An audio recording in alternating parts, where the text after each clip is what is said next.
Welcome to The Vinyl Guide, the podcast for record collectors and music nerds. Here's your host, the biggest record nerd of them all, Nate Goyer. Well, hey everyone, it's Nate. Welcome to episode 499 of The Vinyl Guide. 499, one shy of 500. This is the podcast for record collectors and music nerds. And ladies and gentlemen, a very special week this week. We've got two guests, punk pioneers Alice Bag and Kid Congo Powers, who are actually two of the loveliest people you could ever meet. And today we discuss a myriad of topics. We talk about the early LA punk scene, the filming of the Up in Smoke Battle of the Bands scene, the death of Darby Crash, the collectibility of Survive, the Danger House bag single, and lots more. And we deep dive into their latest project, Juanita and Juan, which they describe as a loud lounge punk folk project. They've got a new LP, Jungle Cruise. It's available now on In the Red Records. You could pop open your mobile phone right now and listen to Juanita and Juan streaming on any streaming services right now. And if your local record shop doesn't have a vinyl copy, well, hassle them until they do. It's a fun spin, Jungle Cruise by Juanita and Juan. Now, before we start the interview, I'd be remiss if I didn't mention again, this is episode 499.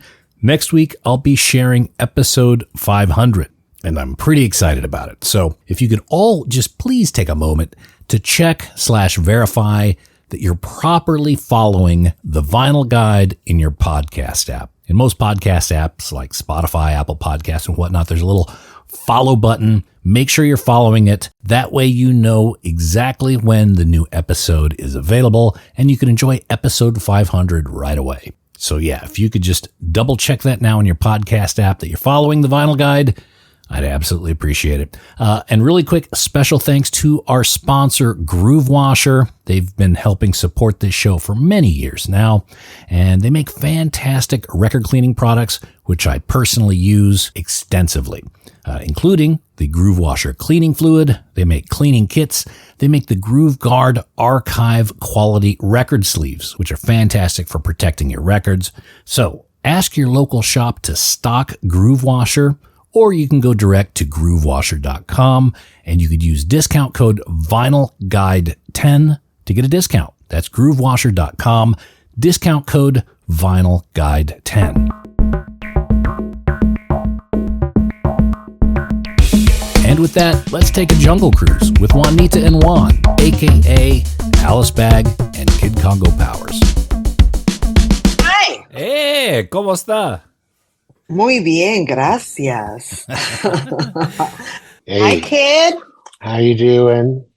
Okay, how are you? I'm good. Good. You're all backlit and mysterious. The man in the shadows. I'm just brown. I'm just dark. Oh, very good. Well, I'm so glad to finally get the two of you together again. It was great connecting with you guys. One of my favorite shops in the world is Dr. Strange, and it was an absolute delight to see you guys play a set there. So this new album, Jungle Cruise, Juan and Juanita. What inspired this? I know you guys have traveled in the same circles for years. Known each other for probably decades. What kicked off Juan and Juanita? Juanita and Juan. Oh, Juanita and Juan. Yeah. Apologies. I've got dyslexia, so yes. Well, I mean, what kicked it off, if you want to know what this project was me and Alice had known each other for years, and more recent years became friendly again. You know, we came from the earliest germ nucleus of LA punk. But we ended up on the same record label in the Red Records with our different projects, our own projects. And someone called him, a mysterious person from Hollyweird called Larry in the Red and asked if any of us would be, of me or if Alice or Kid would be interested to do a lounge song, a resort song for a scene on a Mexican beach, and they wanted whatever it was. They wanted it to have a Latin flavor, racist. No, Latin flavor, and, Well, it was supposed to take place on a Mexican, yes, in Mexico. yes. So that's So, probably yes, yeah. they wanted Mexicans. And I couldn't help myself. They couldn't have they got Chicanos. They got Chicanos. Were they trying to describe it? They were just kind of edging around it, like, "Oh, we need an urban rhythm." Oh no! They said they needed a song in Spanish. Okay. Yeah. So they said, and so me and Alice just went back and forth, like telling Larry, like, "Oh no, Alice should do it. She speaks more fluent Spanish," and she's like, "Oh no, but they asked Kid." And then we both wanted to do it, though. We both wanted to do it, but we wanted to let the other person have the opportunity if they wanted to, because we didn't want to hog it. And then Alice suggested that we do a duet, and then they bought that, and so then we were bound to make the song. So we made a resorty song that was very fun and really good. And they asked us to actually come after they heard it. They said, "Why don't you be in the show?" And so we did. And a great turn of events. That Alice was living in Mexico City at the time, in Mexico, and it takes place in Mexico, but they were filming in Puerto Rico. So I flew from Arizona to Puerto Rico, and she had to go from Mexico to Miami to Puerto Rico to pretend to be in Mexico. So is this something we can see? Are you able to share what it is, or? Yeah, it's been out a while. It's on the Peacock channel, and it's called a show called The Resort, and it's episode 1, season 1. The debut right out the bat. Yeah. Okay. And so you guys just had so much fun kind of doing this 1 or 2 tracks that you decided, well, let's do more. Well, we thought we'll do something. Yeah, let's do something. I don't know. But then we just talked about it. We just talked about it. So what could we do? That's kind of something different than what we do. And then Alice got offered a show at the Broad Museum in Los Angeles, which is a great contemporary art museum. But they wanted a 40-minute or 30 to 40-minute set. Now they originally wanted an hour, and I talked them down to 45 minutes. And Alice said, "Oh yeah, we could do it." I called up Kid and I told him what the offer was, and he's like, we could do it. And I said, "Okay, I'm gonna go out to Tucson for a month, and we'll work on the songs." Happen. Yeah, and we made it happen. So we kind of, as the springboard was our characters from that, but we had also wanted to do some from the TV show, but we also wanted to do something that was very us, and we wanted to do something that was just kind of a crazier side of ourselves than we normally put. We wanted to be different than what our normal not expectation, but what our normal what do you call it? Our thing is right. That thing we do. that thing we do. It's very autobiographical. I mean, just the songs. The Here Comes the Prez or David Bowie's My Gateway Drug. It's very much very clear. There's no mystery about some of that in the backstory. So that was the intent, yeah. Well, I think part of it was that when Kid and I started working together, Kid had just released his book, and mine had been out for a while, but we talked about possibly taking this like scaled down duo and doing some book readings. And so we thought, we should include some of the stories that are in the books. So that's why, that's how that started to take shape. We were actually thinking ahead, like, what are some of these things that we can illustrate through music? Because when I first started doing book readings, like, I don't know. Well, it's going to be 15 years now since my book came out. But when I first started doing book readings, I was really nervous, and I felt like I'm not a good reader. I'm not like a dramatist. I can't like act this out. But a friend of mine said, "Why don't you just do a song?" And that's something you're very comfortable with. So I started doing music in between each like little excerpt that I'd read. And that kind of relaxed me and helped me tell the story. And I think Kid had the same experience where when he started doing readings, he also started working in some music, and it helped kind of relieve the tension. Quite honestly, Alice, I can't imagine you being nervous about anything. But I do get nervous. I do. Now, the sound of this record is loud lounge, punk folk. I found it very nice to just walk at night listening to it. It's very different than I think people would be expecting. I know there was the original brief on the project for the movie, for the TV show. Was that something that you felt, let's keep extending this? This is something we want to do in terms of let's go beyond what the original brief was. Oh, definitely so. We wanted to keep it a duo. So that meant we were probably going to keep it, it seemed to work well with, electronic music and tracks and keyboards and, minimal guitar. For my part, I didn't want it to be heavy driven by guitar music, because that's what I always do. And Alice isn't usually playing keyboards, and these are, So this was good, and we decided we really wanted to have, tropical Latin beats. That was important to us. And that was really different too, right? Like playing with these different rhythms and these different like types of percussion.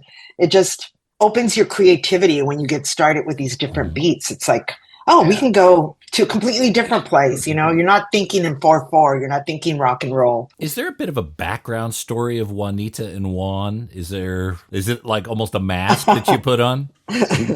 I'll tell you, they're very clever with maracas. Yes. Yes. We'll tell you that was where our song came from, the Eno song.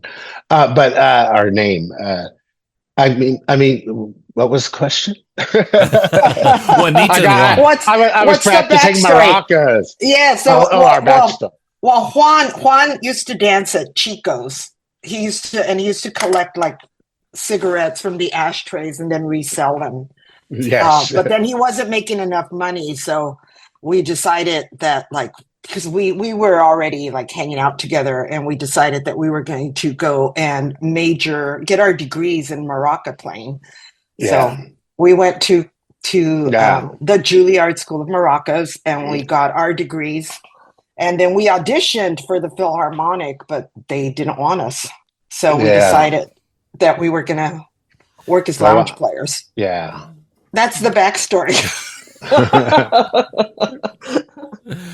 So Uh, It's all true. So Juanita and Juan, they're a married couple. They travel. They do. They might be. They might be brother and sister. Yeah. They might be. Okay. It might be, but Maybe the relationship will reveal itself in further recordings, future recordings. This is a project you guys are going to continue? Is there a Jungle Cruise 2? When we write more songs, we're writing more songs. So yes, that will probably be the case. And we're having very much fun. The live show is really, taking shape and really, and being met with very good response, and so, we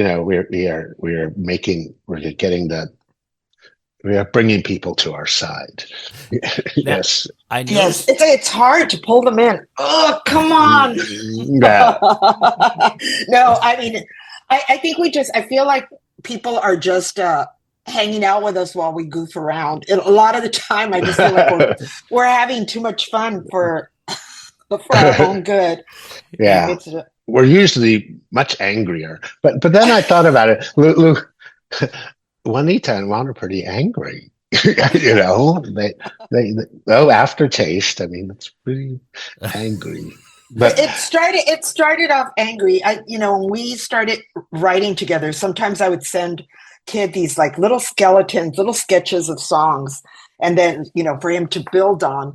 And I remember when I was working on Aftertaste, I started off like, oh, I'm going to brush my teeth with gasoline. I'm going to set your clothes on fire, just really angry. And then he wrote a verse and it was like, oh, honey, I was going to take you around the world. And it was all like completely diffused my anger. And then when I see him on stage, I try and get myself psych myself up to deliver these angry lyrics. And then I'd look over at him and he'd be like, looking at me with these big eyes, like, honey, I'm going to take you around the world. And I can't help but smile. It's like, there's no other choice but to have fun when you're on stage with Kid Congo. Well, that's likewise. But also, the thing also with that was, I was kind of I'm a big Barry White fan. I love Barry White. I love him. For years, I have loved Barry White. I was even on a German documentary talking about how much I love Barry White. And so when she said that, I thought, like, what would Barry White say? And he would say, "Oh, baby," Yeah. I said, "Oh, okay, I'm gonna go." Keep selling way. the dream. Well, Juanita, it must have been there's got to be some anger because building a life around a PhD in maracas, it comes with some expectations, and if it's not happening, well, Juan steps in and says, "Baby, it ain't over yet. We're still doing it." Shake that maraca. So you guys worked together before on a Pink Monkey Birds album, That Delicious Vice. How long have you guys known each other? When's the first time you met? Wow. 77? I'm imagining it was probably around 77. Yeah. I don't remember the exact moment when I looked in Kid's eyes and I'm like, recognition. But I do know that, we were hanging around the mask. Mm-hmm. Yeah, which only lasted like what, a year and a half, like 77, 78, and then it was the old mask was done. So, yeah. But so we've known each other, what is it, almost 50 years? Yeah. So because at that time, there was really a handful of people, really. It was a basement full of people. It was the kind of first scene, and so even if you weren't, like really, familiar with each other, like really super friends or in the same group of friends, everyone knew each other. Everyone knew who everyone was, and it seemed like a lot of people had many different tasks to do. Alice was a singer in a band. I was a fan. I was a fanzine writer. Things like everyone had tasks. And everyone was kind of as important as the other person. Absolutely. Creating that. I mean, I think that's the magic of the early punk scene in LA, was that even though different people did play different roles, like some people were, zine makers, photographers, or visual artists that were not necessarily having concerts, but you were contributing in some way to this community. Even if you weren't like, Kid and I were not in a band together and we didn't see each other every day. But when we saw each other, there was this feeling like we're on a team together. We're part of this community. So if like anybody messes with you, I got your back. It was always this feeling of support. Yeah. Yeah. If anyone would mess with me, I knew Alice would beat them up.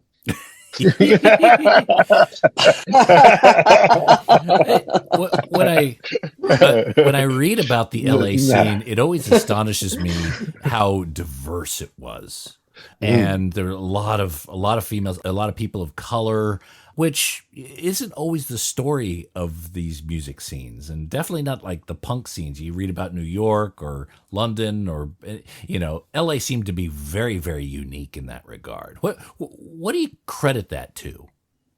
I mean, I don't know, but I kind of might disagree with you that the early punk days in New York or London weren't very diverse, because London with the mix of reggae music and that really, and dub reggae really influenced things.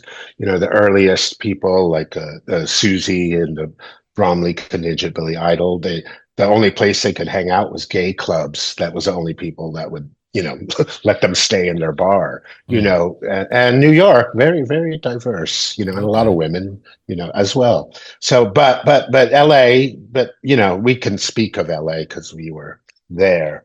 And so I think that this whole explosion of whatever music revolution, which actually it was, it was definitely something that wasn't there before, and it was very diverse in LA. Yeah. I think could be many reasons. It was a youth centered, movement.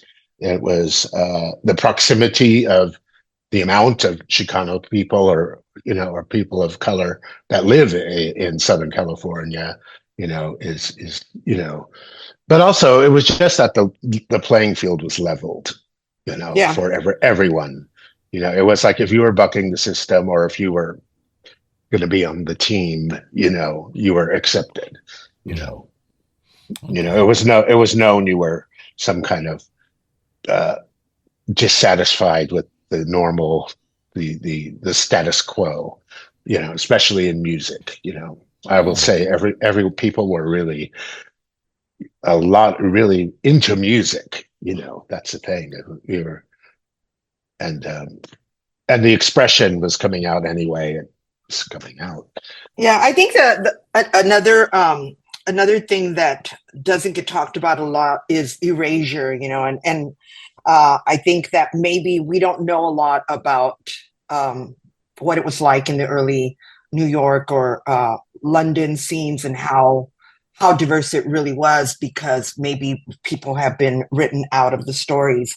Like I felt like at a certain point, LA's narrative was heading in that direction, and there was a lot of talk about these all guy bands, and there was a lot of talk especially about like this white males in the pit, which was getting a lot of media attention. And all of a sudden all the people of color, the queers, the women that had been part of the original scene were no longer talked about. And I felt like those were the people that really made the scene creative and original and had new voices that, not new, but voices that weren't being amplified and that needed to be heard, and that made the particular mix of music in LA more flavorful. Like if you have a stew and you have a lot of different spices from different parts of the world, just all of us bringing in our own thing, whether it's, an ethnic spice or a sexuality preference spice, whatever that is that we're bringing into it, enriches the end product. Oh, well, look, and thank you for correcting me on that, because as a person who wasn't involved in any of those scenes, all I could do is read about them. Yeah. And maybe that's exactly what you're talking about, Alice. It's like the books that I'm reading focus on, primarily white males in that. And your book, both your books, paint a different picture as well. Even in the Punk Rock Museum, Mike wanted the very first thing people experience to see the diversity. And Alice's, your picture is just right there in the front, but there's also all sorts of different contributors before you even see the first exhibit. Yeah, I have to commend him for that. I think that's really cool that, first of all, that he put my picture, but also that he deliberately set out to be inclusive, because from what I remember about the early punk scene is that it was very inclusive. And I feel like it still is in general. There are scenes that are probably, somewhat separatist and have like those negative elements of like mimicking the status quo, being patriarchal and stuff. But I feel for the most part, punk is bucking against that, and you're going to see it expressed on stage and in the audience. Do you have any thoughts about a definition or how you define punk? Especially in today's climate, there's a lot of polarization about what is a correct response. I'm curious as to how you define the punk ethos at this point. You want me to answer, Kid, or you want to answer? You answer, then I'll answer. Well, I feel like punk is about challenging the status quo. It is about having your vision about what needs to be improved and working towards it, developing a community that feels supported by you so that you can create real change in the world, but also inspiring people with your music or your words to not feel disenfranchised. Part of what punk does is makes you feel like I can do it, right? I can pick up an instrument and play. And that's just the spark of empowerment that a lot of people need to feel like, well, if I can pick up an instrument and play, then maybe I can make a change in the world that goes beyond this. I remember being on stage and feeling like I had control of my audience to a certain point. Like I'd move a certain way and their eyes would follow me, or I'd dance faster and they would dance faster.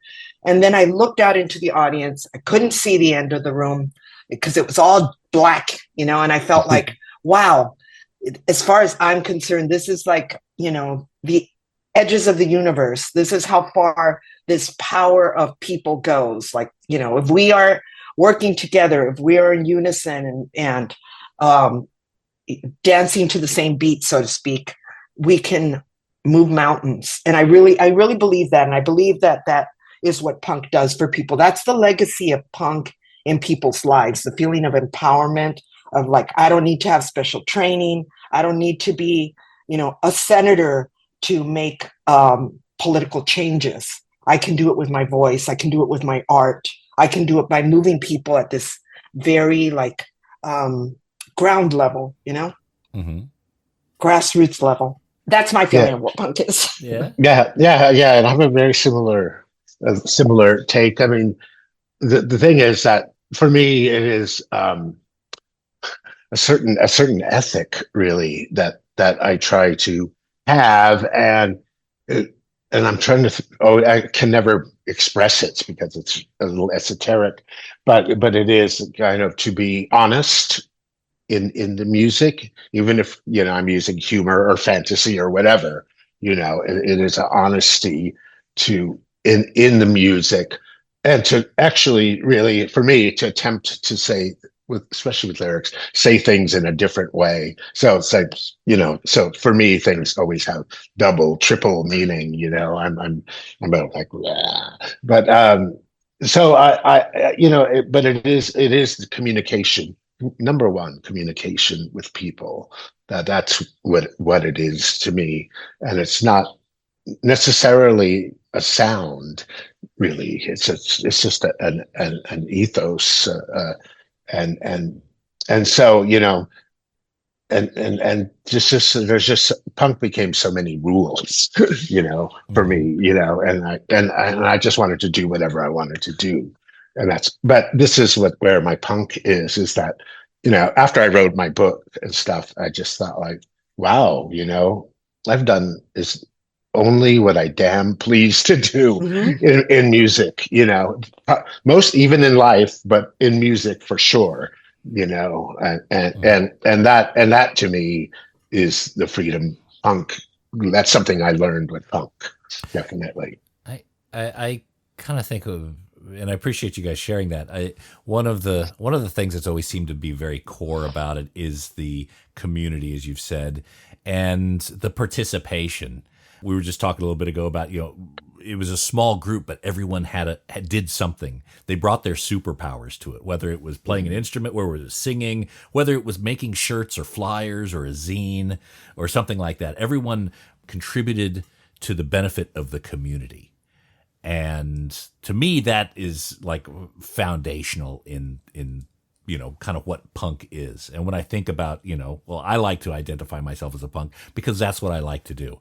I can't play an instrument. I can't sing. I could do a dopey podcast. So that's what I'm going to do and how I'm going to contribute to the community. Yeah, indeed. I also think that it wasn't necessarily like that a bunch of super talented people happened to get together. It was just that a bunch of very open people who were kind of probably considered weirdos in their own community came together and decided to support each other, because some of the things that we were doing were in their infancy, right? And they weren't super developed. Like I remember the first time that a bunch of us went to see the Go-Go's play, and they were rough, you know, they had good songs, but they were rough. And we loved them and supported them, and like, you know, we knew like the Go-Go's had to exist. So we supported each other, even if we were not like in our finished state yet. We weren't the chef's kiss yet. It reminds me, it's a bit like an earthquake. It happened so fast. You mentioned earlier, it was like maybe 18 months and it was over, but it reshaped things for decades to come. It was just so, yeah. I mean, when you were in the middle of it during those 18 months, did you feel that it was as large as it could be? I don't think I thought about that at all of what it was. I didn't think about what it was, because that was, you know, in my youth, I was just living every day, like, you know, and everything, like we said, everything was happening fast. There was always shows, there was always party, there was always something to do, there was always something happening, out of town bands come. Yeah, it was just like nonstop and antics that were very drunk a lot of the time, and you know, a lot of partying, a lot of celebrating life, really, you know, in a nonstop way. You know, some of it got a little self-destructive, and some of it, you know, but it was also, it was just, for me, I was just trying to live every moment and experience everything that I could possibly experience. But you know, you knew it was special at the time, or it was just another day? it was another special day. Yeah, I feel like every day felt like it was a year long, you know, like I feel like when we talk about punk, people think, oh man, they must have been doing that for 10 years because they have so many stories to tell. But it's that like every day was jam packed from the moment you woke up until you fell asleep exhausted and then got up and did it again the next day.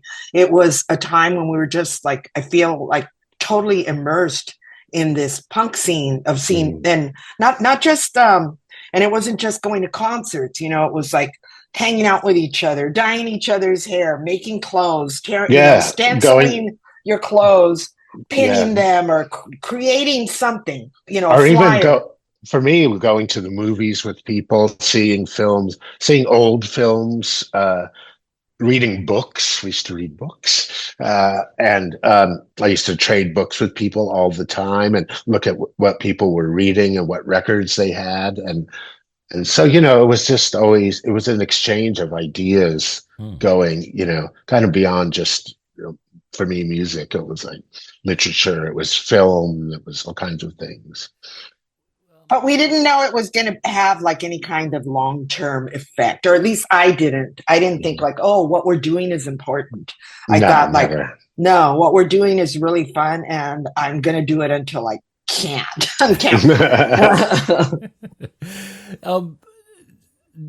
Did either of you go to the taping of Cheech and Chong Up in Smoke, that Battle of the Bands? Oh, you were there, kid? I was there. As a matter of fact, at the Punk Rock Museum, they have some outtakes of the Germs, and there's an angle that they have several different angles that they show the same scene over and over. They shot, and they have one from behind, and you can see that I'm in the front row of the thing, and I had like a Ramones. Actually, I look like question mark and Mysterians and big black wraparound sunglasses, and you can see me there. So yes, I was there, and I would be in the movie if the Germs wouldn't have been cut out of it. They ruined my career in film. Someone would have looked at that scene and discovered that, who is that star quality behind that symbol. Yeah.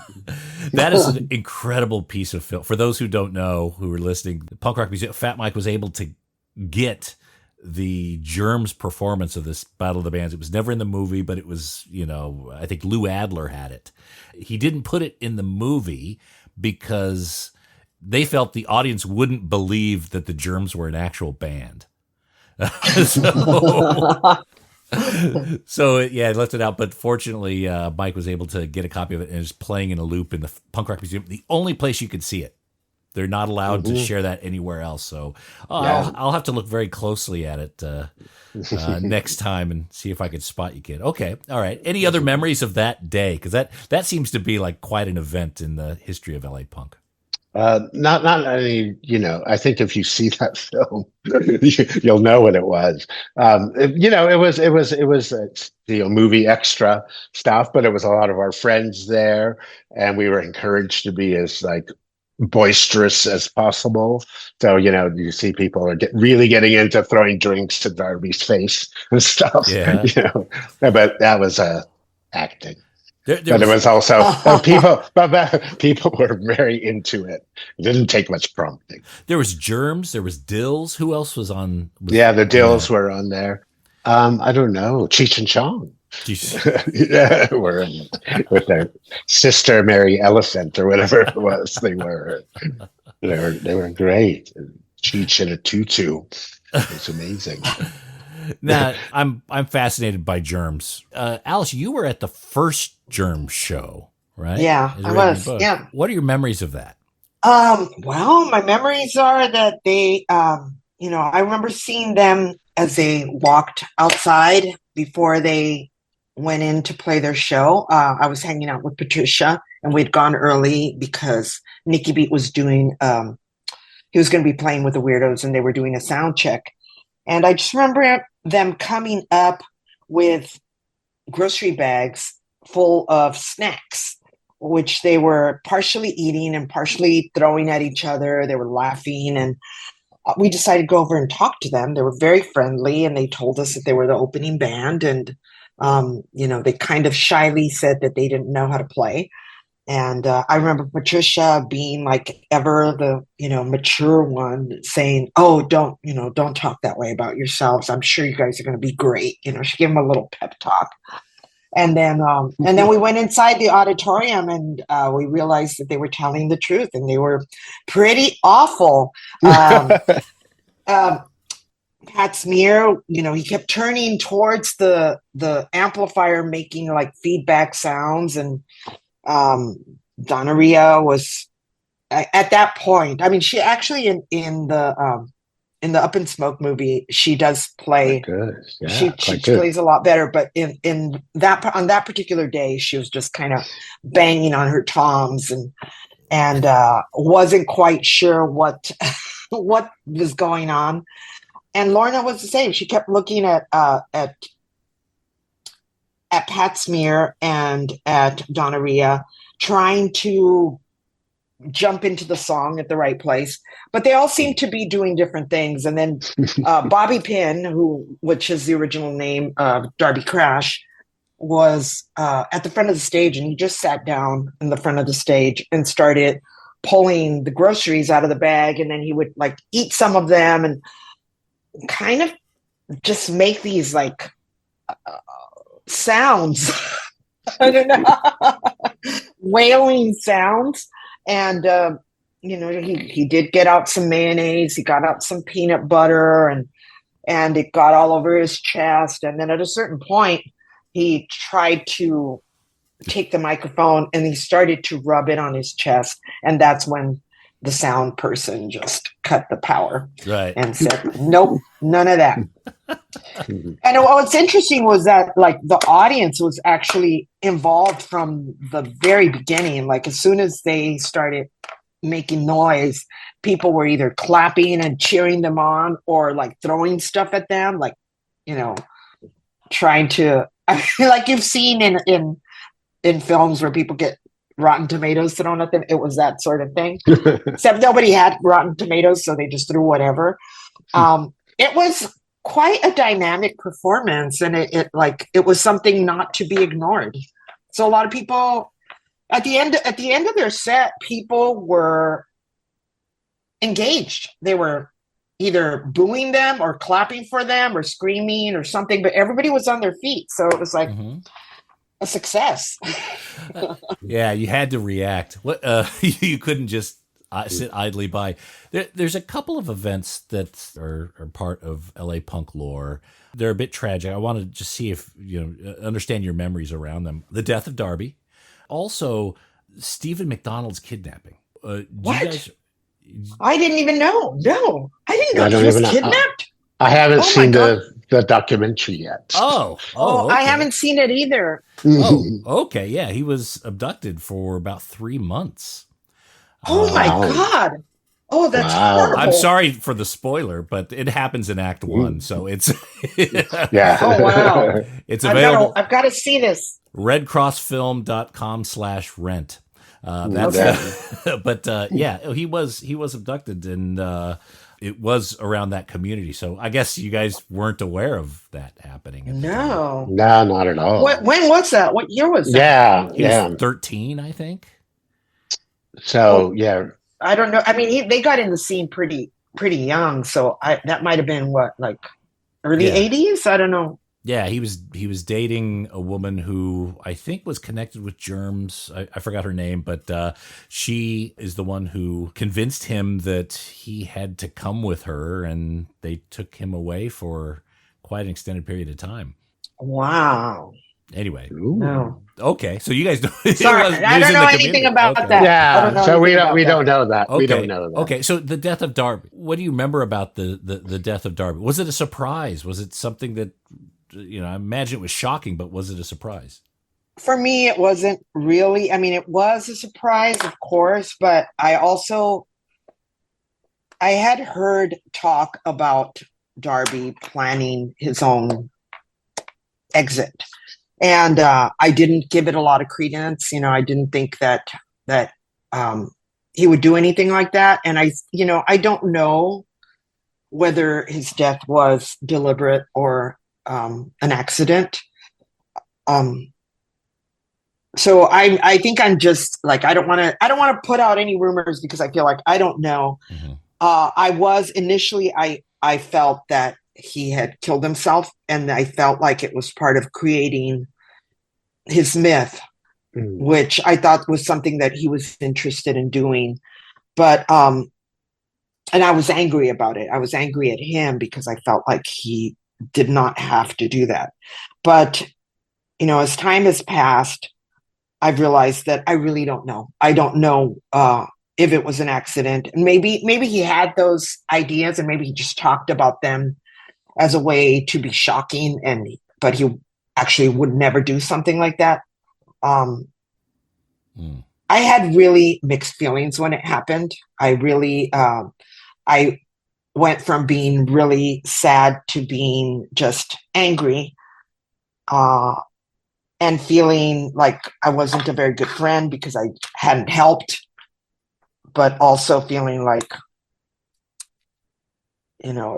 there's nothing I can do because it's his choice.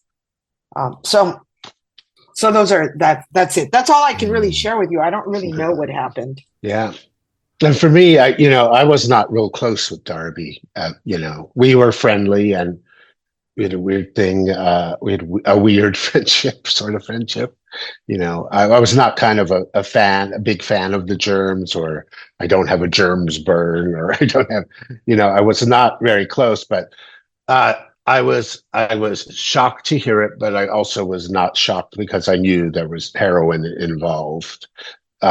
Before I had known, people were. Yeah. I was on heroin too, and I knew the people he was with, were taking heroin, and so in that kind of way, an overdose is part of the game. Really, it's part of the gamble that happens every time you take a drug like that, and so yeah, I won't say I was shocked, but I was very saddened to hear it. Because again, with a waste, mm-hmm. and it was a bit of myth making, and to some extent it worked.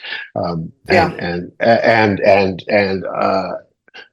I think didn't Elvis die that day, or John Lennon got shot or something? John Lennon was, I think, like within 24 hours. So kind of stole the show. So I was saddened by it, because it just seemed like, is bad. It was because it was a gay person. I was sad because it was a queer rocker, you know, and and I could see he was a sensitive person for as bold, brash of a personality he put forward. For something, I just knew he was sensitive, and I'm not sure why I knew that, but I knew that. So, right. Okay. That's Well, my take. Thank you for that, and we'll leave the dramas behind. Let's talk about something good: the records. Now, kid, you and I have talked before about your record collection and your continued hunting for records. Alice, do you still collect records? Are you a record collector? Do you have a bit of a collection? I had a huge collection, but I sold it all when I moved to Mexico. I decided I was going to free myself from all my possessions and just take what I could carry in 2 suitcases, which did not include room for records or books, which, my other best friends. But I feel like, I consoled myself by thinking, well, I can, still listen to most of the music I like, and I can go to the library and use that when I want to hear something. It's an extra step. And I had a dream of like one day having all my records and books all around me and just feeling like they're my companions, But I did manage to live without them. And I still, in many ways, I feel like they're still with me, like they're like they've done their job in my life. And I can be apart from them. I'm trying to not have as many possessions. It's hard. Yeah. Well, at the end of the day, we're just custodians of them for a limited time period anyway. Exactly. So the Bags single, Survive, Danger House, that's very, very collectible, very rare, very beloved. When that single came out, was there a celebration? Was there a party? Or was it just kind of came out and it was almost a non-event? I don't remember any kind of party. You mean like a record release party or something? Yeah, or hey, let's a show or something like the box shows up that you start passing them out or anything. Do you No, I don't remember doing anything like that. No. Okay. No. All right. And it's furthermore, it wasn't a time when like bands had that kind of merch. Like in those very early days, we didn't like set up a merch table and sell our own 45s. It was like somebody still had to go to a record store and get them. Right. I don't know if you remember that, kid. I do remember that. Yeah. I don't think I did merch till the Gun Club had record, albums, I remember like thinking, everyone's like, don't you have t-shirts? And we were like, what? What? Why would we have t-shirts? I had no clue. We were that DIY. We had no clue what you do. And also, but I didn't have a record out in the 70s, so I don't know. Mm-hmm. Okay. And how did the Danger House team find Bags? Do you remember that engagement happening? They're just hanging out at the same shows. And it was just like, you want to make a record? Okay, yeah, sure, let's do it. Okay. And it was just like, there's a studio we can use for, I believe it was like from midnight to 8 a.m. or something. I don't remember. It was just like the downtime, right? When nobody wanted to go in and record. So they got it either cheap or free. And we went in and we laid down 4 tracks. Everything happened in one night. We got everything done, mixed, and ready to go. And we just worked through the night. It was very quick. So it feels like just a little blip on the radar, but it's such a pivotal record. Well, thank you. I wish we actually did do other recordings that were lost along the way. But I think the very early scene was a time when people were still thinking like, maybe somebody is going to pay for us to go into the studio and make a full album. It wasn't until punk got a little bit, grew up a little bit. I mean, we were part of the infancy, right? But as it grew up a little bit, then it became more self-sufficient, and people realized, okay, the majors are not going to come in and sign us and pay for our tours, so we're going to have to, pay for our own recordings, press stuff ourselves, and figure out ways to finance our tour, which is when merch came in. So I feel like we weren't it was too early for us at that point, and we broke up before punk broke, right before it got really popular. Yeah. Did you guys have plans for another single or more records after that? I think, yeah, we were recording more music. I think we wanted to make an album, but it got lost because it was one of those things where like somebody said, hey, I can get some free studio time if you come like during off hours, and which is what we did. But then we didn't own the recordings and didn't think to, sign contracts or anything. It was all just sort of a handshake and a smile. Yeah. Yeah. Now that bag single, to find one at a record fair or something like that, I'm sure you probably know this, it's $1,000 record. Does that Does that surprise you at all? I know. I remember when it was $100 record, and I was shocked. I'm like, what? Yeah, I think I might have my record somewhere. I hope so. Oh, you better find that one. Oh, the Punk Rock Museum has the plate, so you can make some. Oh yeah, they do. That was amazing that they have that. I have people have pressed bootlegs of it, and I do have a couple of bootlegs that people have pressed. I think I have a bootleg. I have a bootleg copy. Yeah. And I think it's kind of cool that there are bootlegs out there too. Yeah, yeah. But I understand that like a purist wants the real original thing.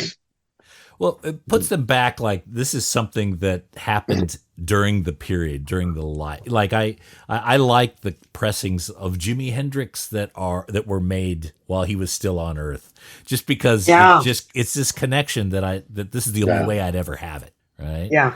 So well, you're historians. I feel like you're you keep the story alive. You don't not only keep the artifact, but you keep the story alive.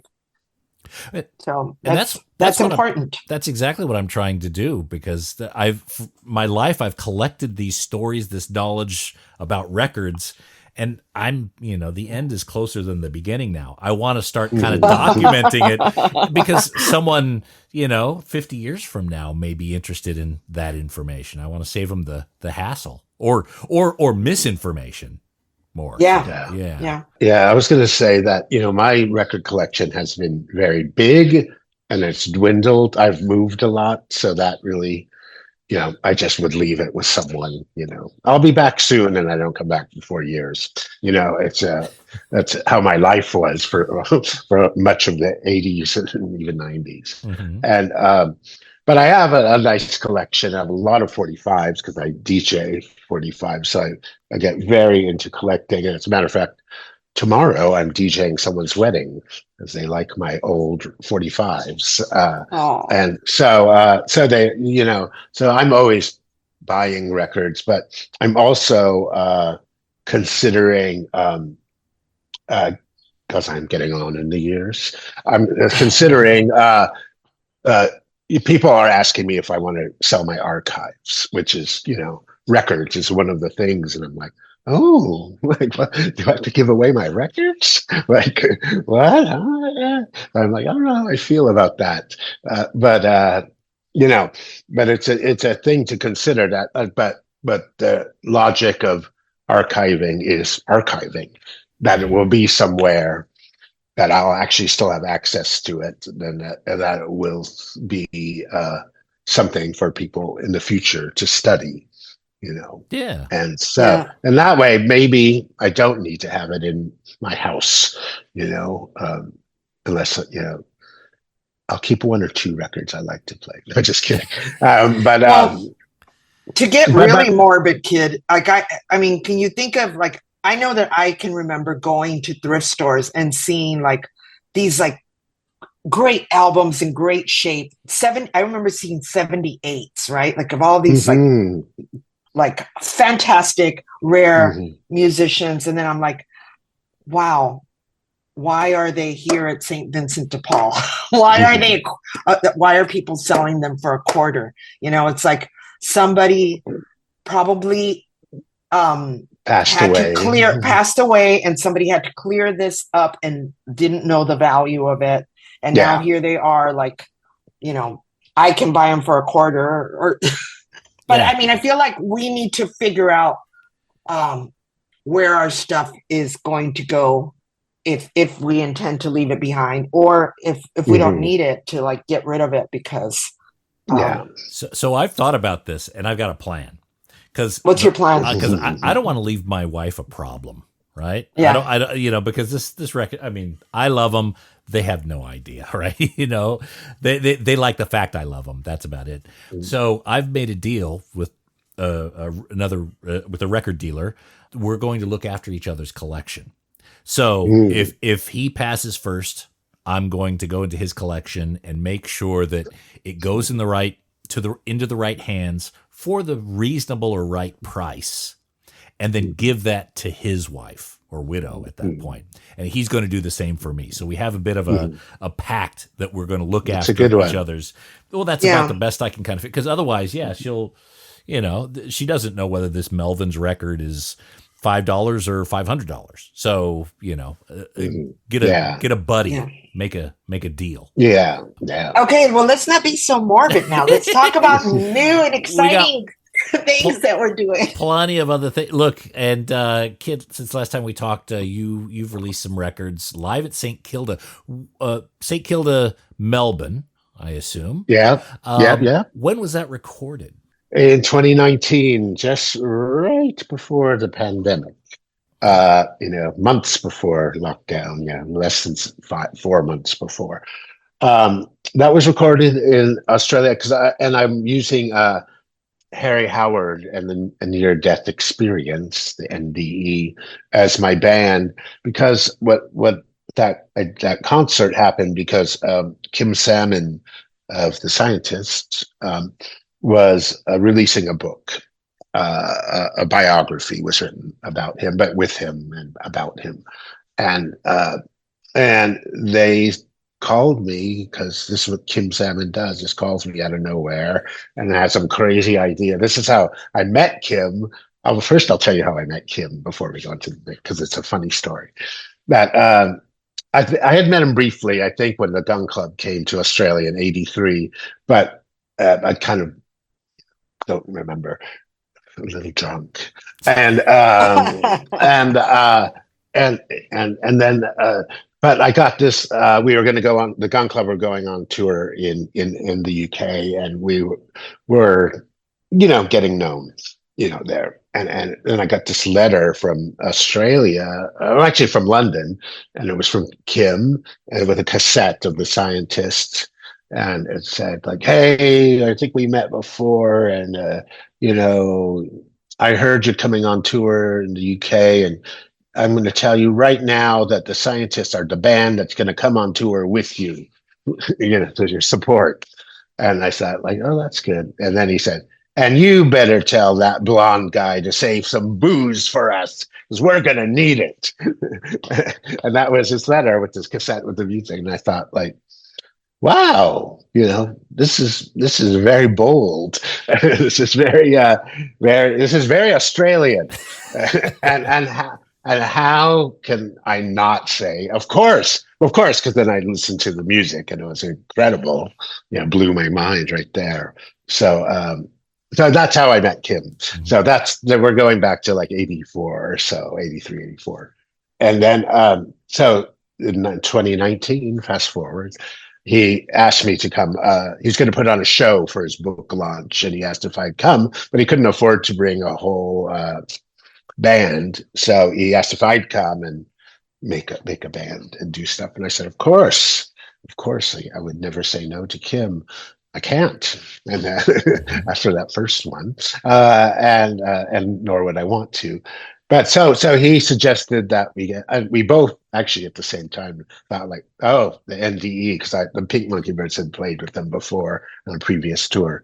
And anyway, so they were into it. We were all into it. So it was fun to make a playlist that was actually for Kim. We did some cover versions of Shangri-La's. We did Alan Vega Suicide Song, and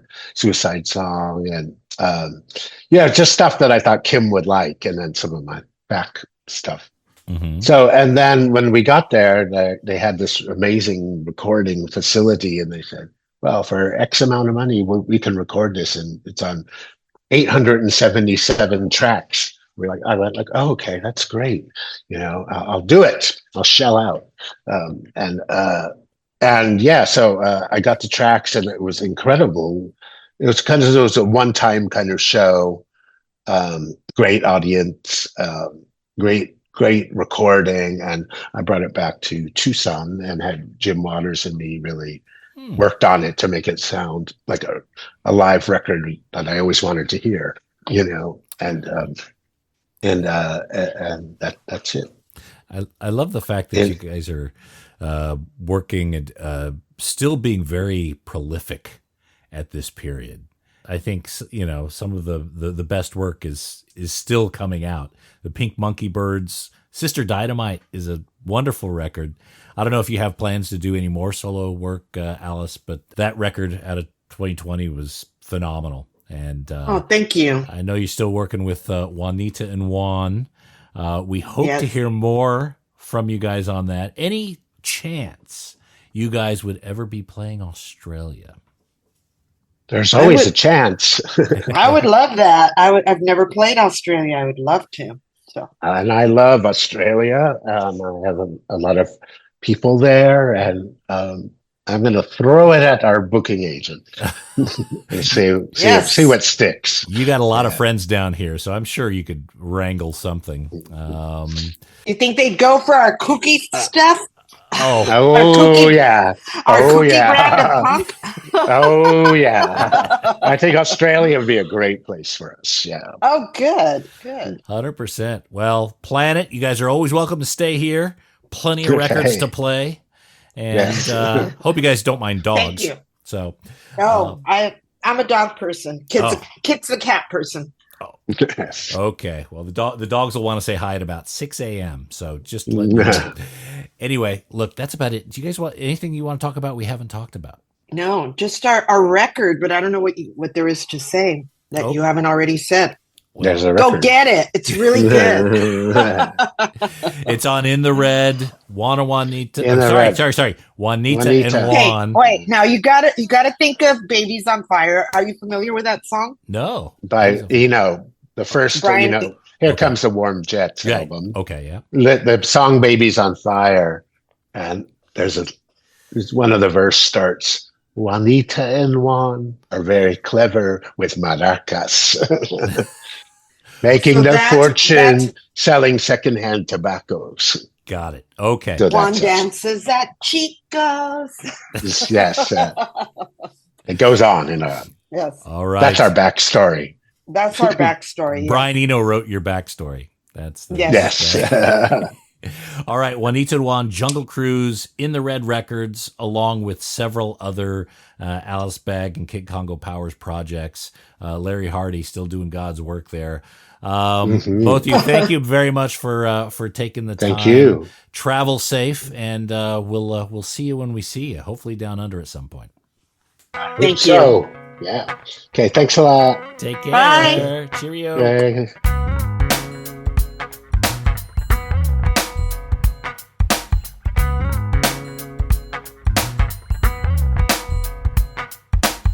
Again, they're just absolutely two of the loveliest people you ever want to meet.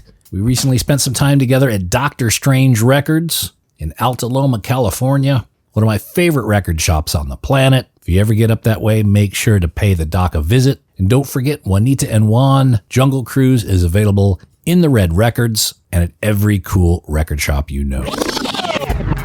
And that's it for this episode of The Vinyl Guide. Thank you so much for tuning in. Appreciate everyone who's sharing these episodes on social media, putting them in Reddit forums and Facebook groups. That is hugely appreciated. And we love those positive reviews on Apple Podcasts and Spotify. Keep them coming. And we'll be back shortly with a brand new episode, number 500. So until we talk next time, get out there and buy some records, people. Cheers.